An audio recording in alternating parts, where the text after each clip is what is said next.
እየተመቻቸ ይመጣሉ።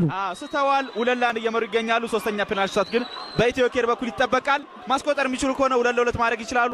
ካለዚያ ግን በዛው 2-1 የሚቀጥል ይሆናል። ሚሩ ሐሚድ የዚህ ፍጹም ቅጣት ምት ኃላፊነት ይወስዳል። ሐሚድ ኢብራሂም የኤልቴክሱ ተጫዋች። ሐሚድ ድንቅ ጎል!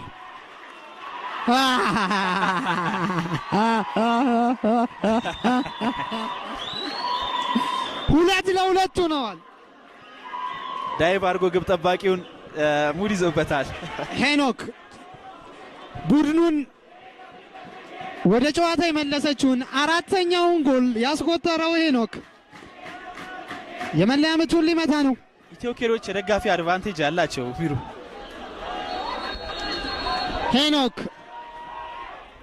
ዋው! ዳዊት ዱጉማ ነው ሴቭ ያደረገው።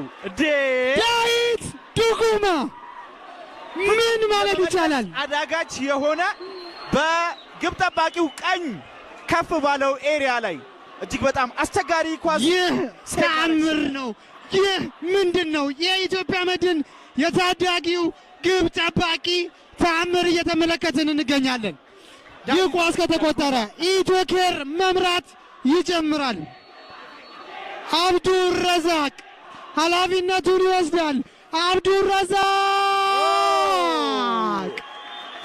እኔ አይደለሁም አምላክ ነው ያደረገው።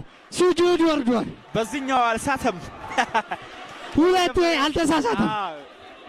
ከመጀመሪያው ውድቀቱ በሚገባ ተምሯል። አሁን የመጨረሻዋና አምስተኛዋን ፔናልቲ በፍቅሬ ኩንስማኛ በኩል በሰቾ ማለትም ደግሞ ሄኖክ ለመምታት እየተዘጋጀ ይገኛል። ይህንን የሚያመክነው ከሆነ ኢትዮ ኬሮች አምስተኛ ፔናልቲያቸውን መምታት ሳይጠበቅባቸው 3-2 ማሸነፋቸውን ማራገጥ ይችላሉ። በፔናልቲ ሻት ካስቆጠረ ግን ሌላ ቻንስ መስጠት ይችላል። በትክክል በሰቾ